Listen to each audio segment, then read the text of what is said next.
Crews are battling a fire on Denison's historic Main Street. Our News 12 Stan Smith is there now. Stan, what can you tell us is happening?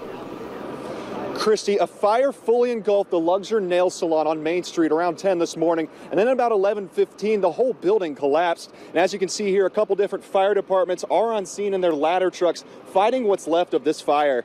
Law enforcement has the entire block of Main Street closed between Rusk and Burnett. Fire departments from Sherman, Calera, Durant, and the North Texas Regional Airport, and that's just to name a few, have made their way to Denison to help battle the flames. And for everyone's safety, Denison Police and Fire had every business evacuated on that side of the street where the fire happened.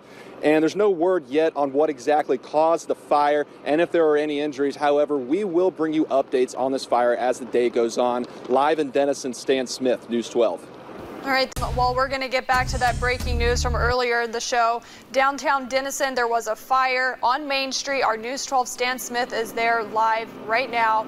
Stan, what do we know right now?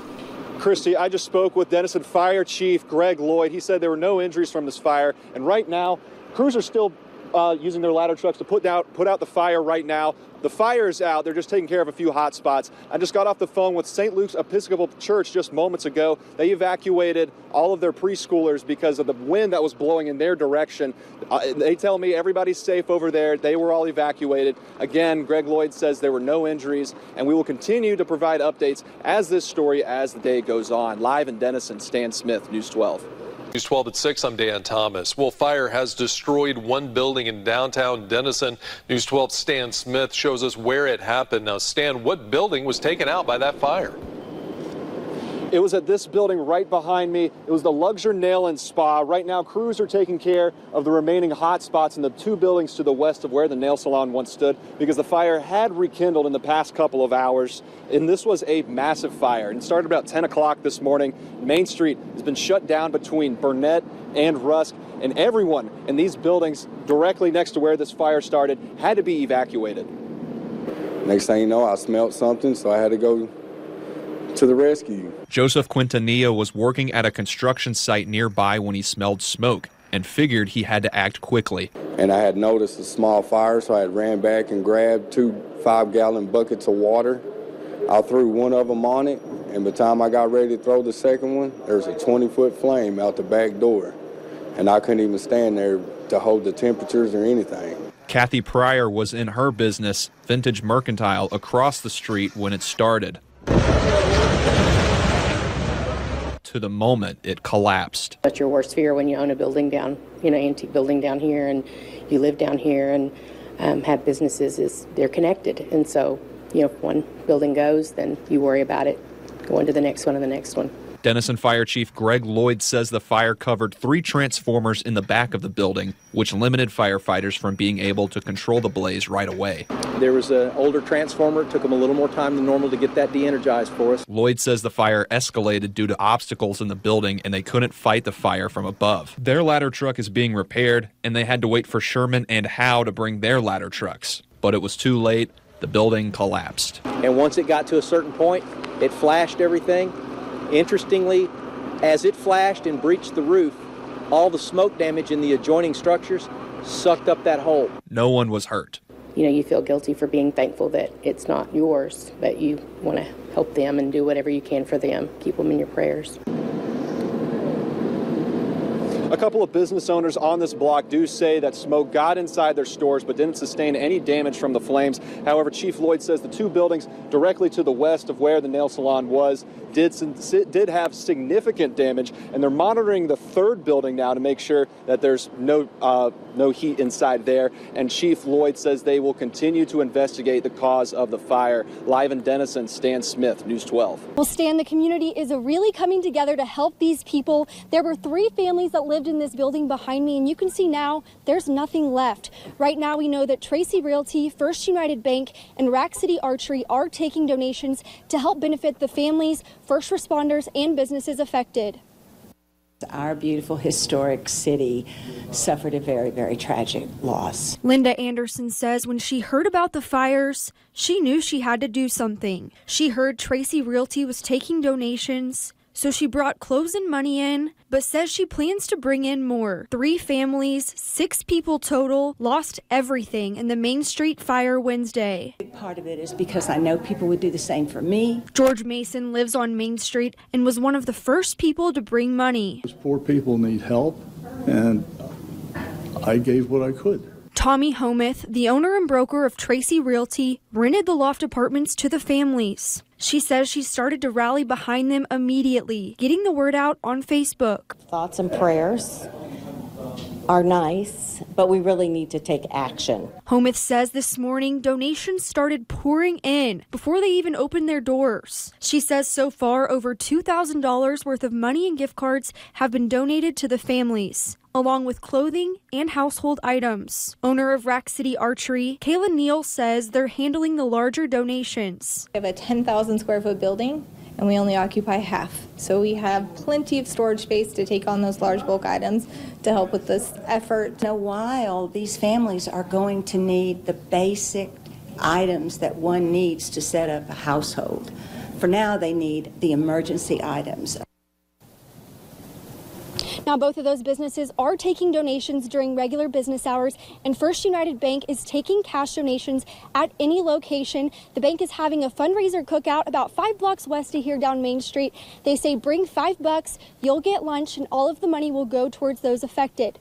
Reporting live in Denison, Braylee McCoy, News 12. 3 families lost their homes in that fire when the upstairs lofts burned down with the building. News 12's Emily Tabar spoke with 2 of them today and tells us how they plan on moving forward.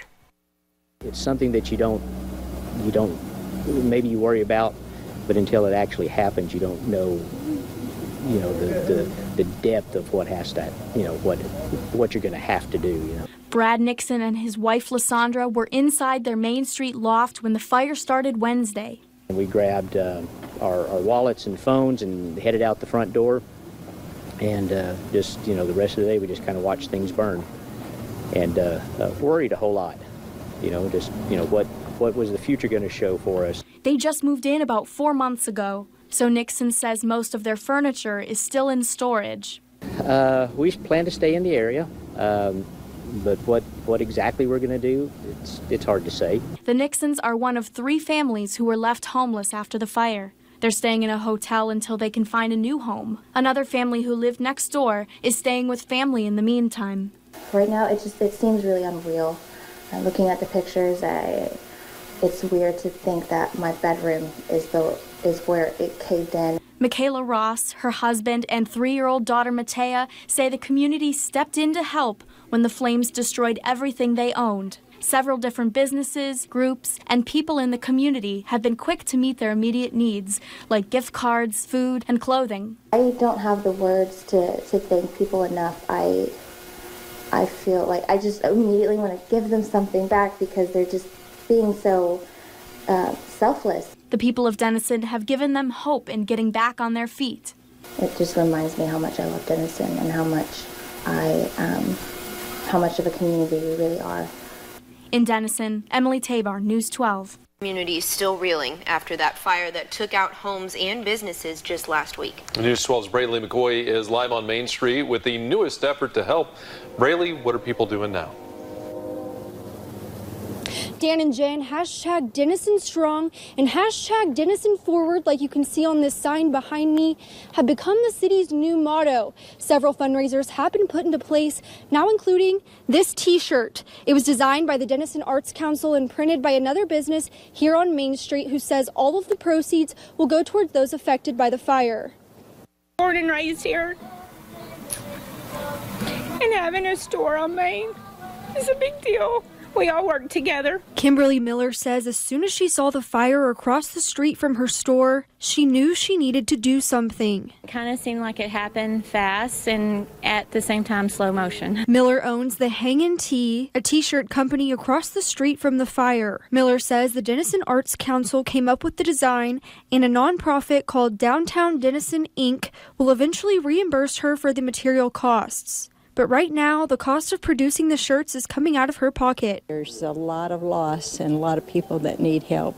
100 shirts went out for sale Monday at Main Street Mall in 301 Mercantile. Mary Karam bought a shirt today and says the fire brought out emotions she's felt before. Karam says she lost her home to a fire decades ago. I go back and relive what happened with me, and I know how serious it is. Karam says she knows from experience disaster can have a silver lining. There's probably nothing that can replace some of the things, but if they know that we care, that'll make a difference. Miller says the shirts are cash only, so the money can be given where it's needed immediately. And so business owners don't face credit card fees. They're $15 for small through extra large and $20 for 2XL and up. Miller says they have to print them at night because she's still running her business during the day.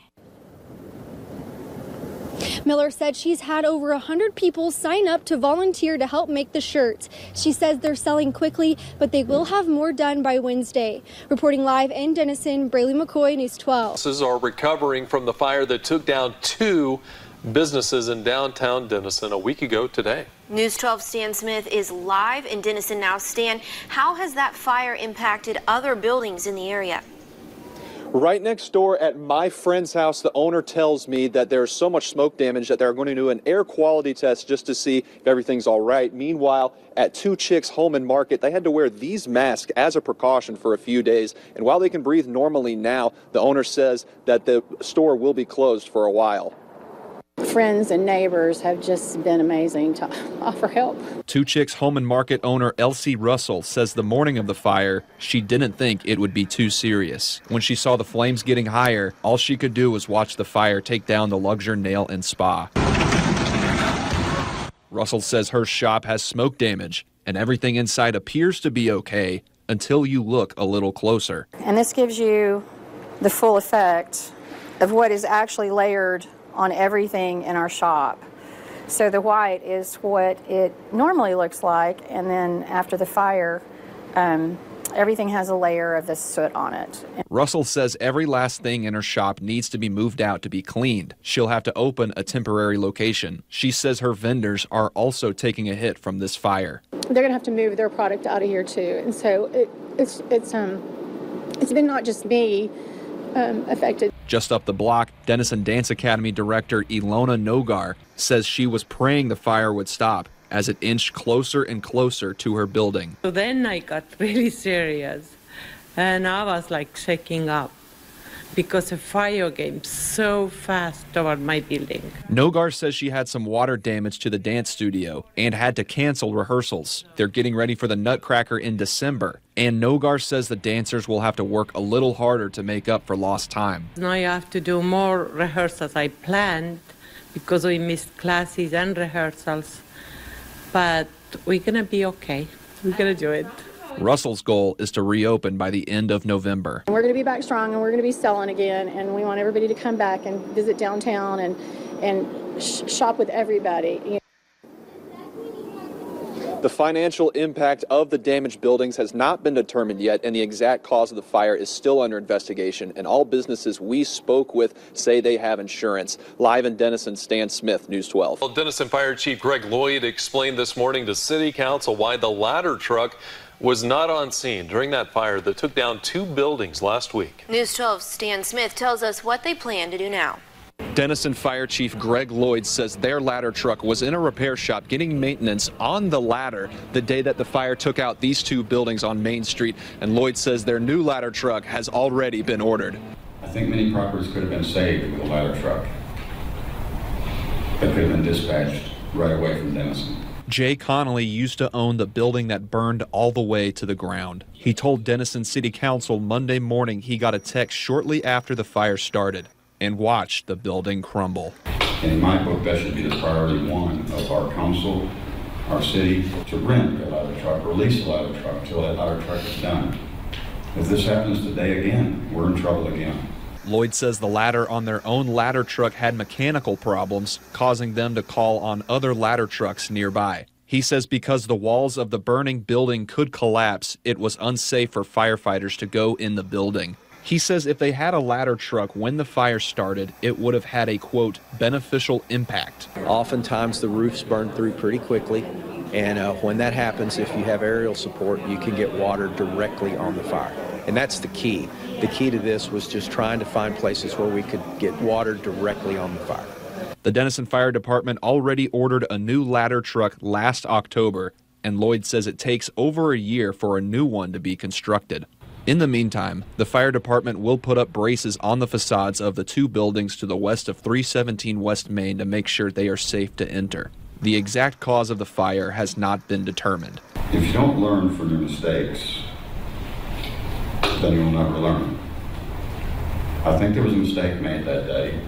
Lloyd says the fire department expects to have the new ladder truck by December. In Denison, Stan Smith, News 12. Well, demolition started this morning on what's remaining of the buildings taken out by that October fire on Denison's Main Street.